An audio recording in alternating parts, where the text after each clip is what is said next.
So hi everyone, welcome to TJ classes. जो आज हम टॉपिक लेके आए हैं वो है, अगर आपका बैंक में अमाउंट है वो होल्ड हो जाता है तो उस सिचुएशन में आपको क्या करना है। तो हम आपको स्टेप बाय स्टेप बताएंगे कि कैसे आपको अमाउंट अनहोल्ड करवाना है। तो पहला जो स्टेप आपको पता कैसे चलेगा कि जो आपका ट्रांजैक्शन है और स्पेसिफिक अमाउंट है वो कितना होल्ड हुआ है, वो आपको पता चलेगा। या तो आपके पास मेल आया होगा, या सेकंड आप जो अमाउंट विड्रॉ कर रहे हो तो उस टाइम में उस अमाउंट को जो होल्ड हो विड्रॉ नहीं कर पाओगे। अब दूसरी सिचुएशन ये है कि आपको करना क्या है। अब आप बैंक के अंदर विजिट करोगे, बैंक के अंदर विजिट करके रीजन पूछना है कि मेरा अमाउंट होल्ड क्यों है। बैंक आपको बताएगा आपका ये रीजन है, आपका अमाउंट होल्ड हुआ है। और फिर दूसरा, अब इसके दो रीजन हो सकते हैं।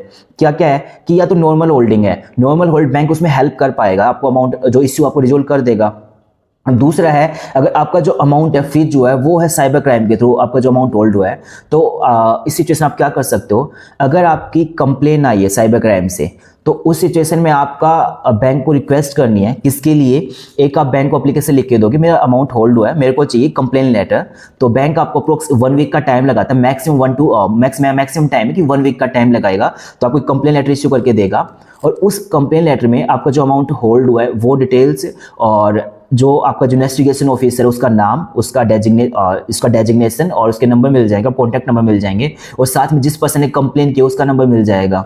इन्वेस्टिगेशन ऑफिसर से बात करनी है और आपको रीजन बताना है कि मैंने इस पर्सन के साथ में ट्रांजैक्शन की है, वो वैलिड है, मेरे पास सारे प्रूफ है और लीगल डॉक्यूमेंट्स सारे मेरे पास। आपको जितना भी आपकी मेरे को हेल्प कर सकते हो आप मतलब इन्वेस्टिगेशन ऑफिसर की, आपको जितनी भी प्रूफ वगैरह वो प्रूव करना है। अगर फिर भी असेसिंग ऑफिसर कन्विंस नहीं होता है तो उस सिचुएशन में आपको क्या करना है कि आप कोर्ट में पिटीशन फाइल कर सकते हो। तो कोर्ट में पिटीशन फाइल तभी करना अगर आपकी 100% ट्रांजैक्शन लीगल है, वैलिड है, प्रूफ है। नहीं तो अगर आपकी ट्रांजैक्शन 1% भी इनवैलिड या आपके पास प्रूफ नहीं है, इलीगल है, तो उस केस में आपके अगेंस्ट में लीगल एक्शन लिया जा सकता है। अगर आपकी ट्रांजैक्शन लीगल है 100%, और तो आपको क्या करना है, आपके पास सारे डॉक्यूमेंट्स, तो आप पिटीशन फाइल करनी है और एक वकील को हायर करना है। तो आपको जो अमाउंट है वो अनफ्रीज करवाना है, आपको सारे डॉक्यूमेंट्स सबमिट करवाने पड़ेंगे, सारे ट्रांजैक्शंस के रिकॉर्ड रखने पड़ेंगे, क्यों ट्रांजैक्शन की थी, सारी वैलिड है। तो उस सिचुएशन में आप कोर्ट में पिटीशन फाइल कर सकते हो और आपका अमाउंट अनफ्रीज हो जाएगा।